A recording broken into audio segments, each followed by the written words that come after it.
Assalamualaikum warahmatullahi wabarakatuh. Pemirsa, di tengah derasnya arus informasi dan maraknya berita cepat di media digital, jurnalisme investigasi tetap memegang peran penting dalam menjaga kebenaran publik. Berbeda dengan liputan biasa, jurnalisme investigasi menuntut proses panjang, mendalam, dan penuh tanggung jawab. Saya, Siti Nurhalisa, melaporkan langsung dari Fakultas Dakwah, Jurusan Komunikasi dan Penyiaran Islam UIN Sultan Maulana Hasanuddin Banten, tempat di mana mahasiswa tengah mempelajari bagaimana menulis berita investigasi secara profesional dan beretika. Secara sederhana, jurnalisme investigasi adalah kegiatan mengumpulkan, menulis, mengedit, dan menerbitkan berita yang bersifat investigatif, yakni menulis secara mendalam sebuah kasus yang dianggap memiliki kejanggalan. Tujuannya bukan sekedar memberitakan peristiwa, tapi mengungkapkan kebenaran yang mungkin disembunyikan dari publik. Dalam praktiknya, ada 3 tahap utama yang menjadi pondasi peliputan investigatif. Yang pertama yaitu pengumpulan data, wawancara, dan analisis mendalam.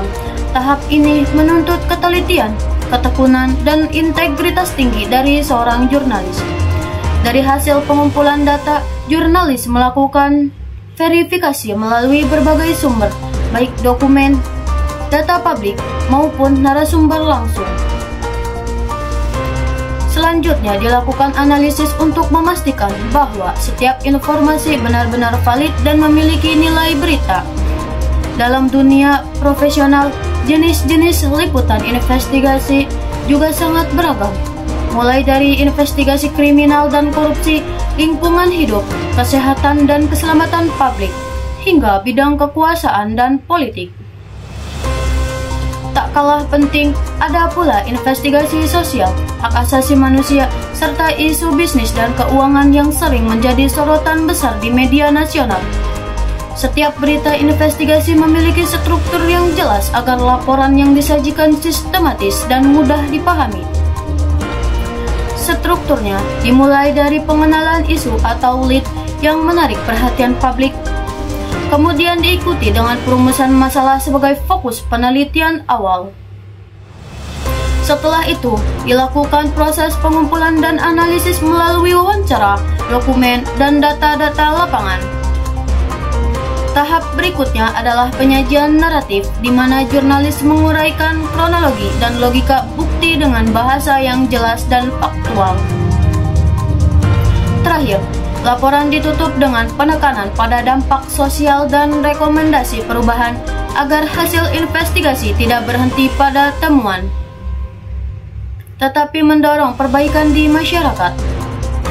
Dalam konteks profesional, berita investigasi memiliki 3 tujuan utama.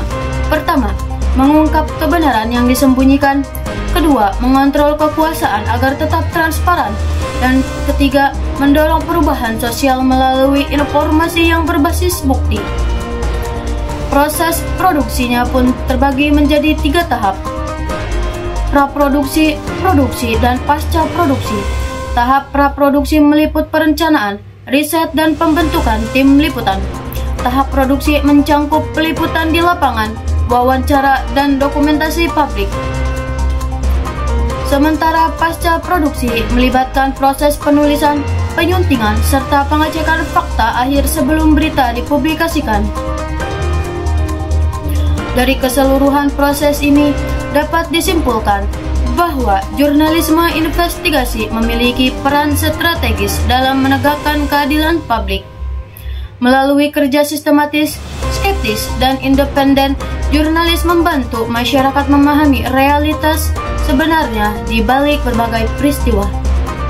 Lebih dari sekedar berita, karya investigasi adalah bentuk tanggung jawab sosial mengawasi kepentingan publik, mengungkap penyimpangan, serta mendorong transparansi dan akuntabilitas di setiap lini kehidupan.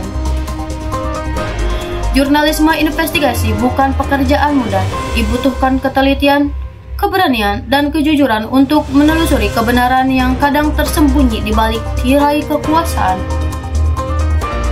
Namun, pemirsa, di tangan jurnalis yang berintegritas, informasi menjadi alat perubahan bagi masyarakat. Saya, Siti Nurhaliza, melaporkan untuk berita kampus hari ini dari UIN Sultan Maulana Hasanuddin Banten. Tetaplah kritis dan bijak dalam menyikapi setiap informasi. Sampai jumpa. Saya kembalikan ke studio.